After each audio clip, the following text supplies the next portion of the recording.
எனது பெயர் R Mathaiyan. LIC ஏஜெண்ட்டாக இருக்கிற தருமபுரியிலேருந்து வந்திருக்கிறேங்க ஐயா.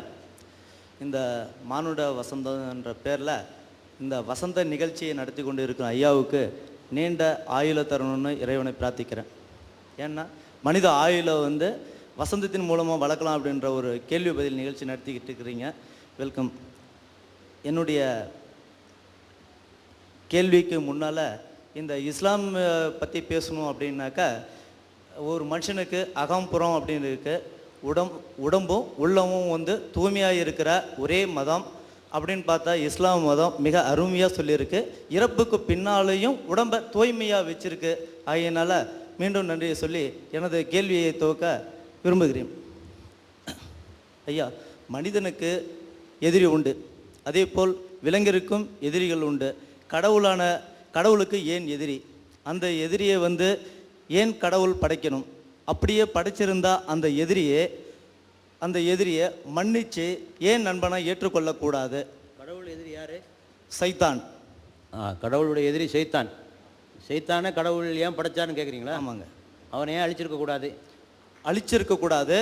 அதே நேரத்தில் ஏன் திருத்தி நண்பனாக ஆக்கி கொள்ளக்கூடாது? பகைவனை நண்பனாக ஆக்கியிருக்கலாமேன்னு கேட்குறீங்க. ஆமாங்க ஐயா. சரி சரி. இது சைத்தான்னு ஒரு ஆள் தேவைதானா? சைத்தானே இல்லாமல் இருந்தால் எல்லாம் நல்லா இருந்திருக்குமே. அவனை படைப்பானே, அவன் நம்மளை கெடுப்பானே, அவனோட சண்டை போடுவானே, இதெல்லாம் தேவையில்லாத வேலையில் தலைவலி அல்லவா கடவுள் உண்டு பண்ணி வைத்திருக்கிறார். அவனை அழித்தோ அல்லது அவனை நண்பனாக்கியோ செய்திருந்தால் பிரச்சனைகள் எல்லாம் இல்லாமல் போயிருக்குமே என்பதுதான் நமது எல்ஐசி முகவர் அவர்களுடைய கேள்வி.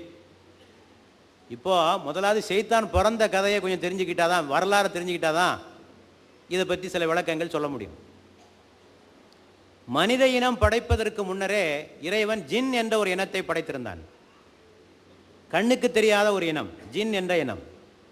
அவர்கள் இறைவனை வணங்கி கொண்டிருந்தார்கள். அப்போது இறைவன் சொன்னான், நான் மனிதர்களை படைக்கப் போகிறேன் என்று இறைவன் சொன்னான். அப்போது படைத்துவிட்டு இறைவன் சொன்னான் அந்த ஜின் என்ற இனத்தை பார்த்து, நீங்கள் மனிதனை வணங்குங்கள், உங்களை விட உயர்ந்த படைப்பு அந்த படைப்பு, உங்களை விட சிறந்த படைப்பு, ஜின் இனத்தை விட சிறந்த படைப்பு மனித படைப்பு, அவற்றை நீங்கள் வணங்குங்கள் என்று இறைவன் சொன்னான். எல்லா ஜின்களும் வணங்கினார்கள். ஒரே ஆள் மட்டும் மாட்டேன்ட்டான். யாரு? அந்த சைத்தான். சாத்தான் சொன்னான், நான் வணங்க முடியாது,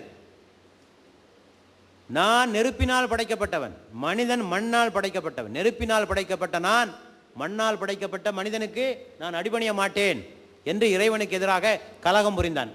இப்போ இறைவன் சொன்னான், இன்று முதல் நீ சபிக்கப்பட்டவனாக ஆகிவிட்டாய் என்று சொன்னபோது அவன் ஒரு சவால் விட்டான். நான் உன்னுடைய அடியார்களை நான் வழிகெடுத்து கொண்டே இருப்பேன், இந்த உலகம் முடிகிற வரை உனது அடியார்களை நான் வழிகெடுத்து கொண்டே இருப்பேன் என்று இறைவன் சொன்னான்.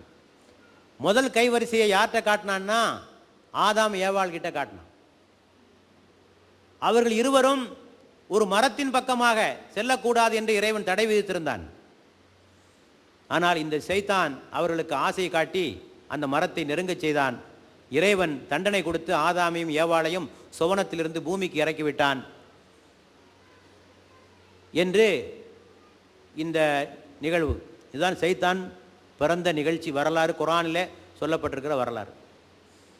இப்போ என்ன, ரெண்டு சக்தி இருக்கு மனுஷனுக்கு. ஒன்று தீய சக்தி, இன்னொன்று நல்ல சக்தி.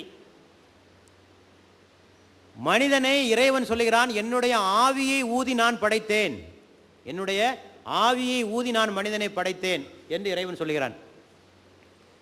ஆக மனிதனிடத்திலே நல்ல பண்புகள் இருக்கின்றன. இந்த நல்ல பண்புகளை கெடுப்பதற்காக இருப்பவன் இந்த சாத்தான். அவன் மனிதனை கெடுத்துக்கொண்டே இருக்கிறான். ஆக வாழ்க்கை என்பது இந்த ரெண்டு சக்திகள் இருக்கிற போராட்டம் தான். இந்த நன்மைக்கும் தீமைக்கும் எடுக்கின்ற போராட்டம். இந்த உலகம் பிறந்தது எதற்காக என்று குர்ஆன் சொல்லுகிற போது ஒரு வசனம் இருக்கிறது திருமறையில். இந்த உலகத்தை நாம் விளையாட்டிற்காக படைக்கவில்லை, இது என்னுடைய லீலை அல்ல, விளையாட்டிற்காக நான் படைக்கவில்லை. இந்த உலகத்திலே நாம் நன்மையை கொண்டு தீமைக்கு அடி கொடுக்கிறோம். நீங்கள் பார்த்து கொண்டிருக்கவே அது தீமையின் தலையை பெயர்த்து விடுகிறது. என்ன அர்த்தம் அதுக்கு? இந்த உலகம் என்பது நன்மைக்கும் தீமைக்கும் இடையிலான ஒரு போராட்ட களம். அதே போல மனிதனை படைத்த நோக்கத்தை சொல்லுகிற போதும் மனிதர்களே நற்கர்மங்கள் செய்பவர்கள் யார் என்று சோதித்து அறிவதற்காக. ஆக மனிதனை படைத்தது சோதனை, நல்லது செய்கிறானா இல்லையா என்று பார்ப்பதற்கான சோதனை. ஆக இந்த உலகமும் மனித வாழ்க்கையும் நன்மைக்கும் இடையில் நடக்கின்ற ஒரு போராட்டம். இந்த சைத்தான் என்பவன் தூண்டிக்கொண்டே இருக்கிறான், மனுஷனை கெட்ட செயல் செய்யும்படியாக தூண்டிக்கொண்டே இருக்கிறான். ஆனால் இதை தடுத்து நிறுத்துகிற சக்தி மனிதனிடத்திலே இருக்கிறது. என்ன சக்தி இருக்குது? இறைவனுடைய ஆவி ஊதி படைக்கப்பட்டவன். ஆக இறைவனுக்குரிய நல்ல பண்புகள் அவனிடத்திலே இருக்கின்றன. பகுத்துணர்வும் ஆற்றல் இருக்கிறது. நன்மை எது தீமை எது என்று பகுத்துணர்கின்ற ஆற்றல் இருக்கிறது. அதை கொண்டும் தடுக்கலாம். அது தவிர இறைவனே எது நன்மை எது தீமை என்பதனை தனது தூதர்கள் மூலமாக வழிகாட்டி இருக்கிறான். அதை கொண்டும் தடுக்கலாம். ஆக அந்த தீமை எடுப்பதற்கு 3 வகையான சக்தி இருக்கு. என்ன? ஒன்று, இறைவனுடைய பண்புகள் நம்மிடத்தில் இருக்கின்றன. இன்னொன்று, பகுத்துணர்வுகின்ற ஆற்றல் நம்மிடத்தில் இருக்கிறது. மூன்றாவது, இறைவனுடைய வழிகாட்டுதல் இருக்கிறது. இந்த 3ஐயும் வச்சு போராடுங்க. ஆக இந்த போராட்டத்தில் நீங்க ஜெயிக்கிறீங்களா இல்லையா என்று பார்க்கலாம்.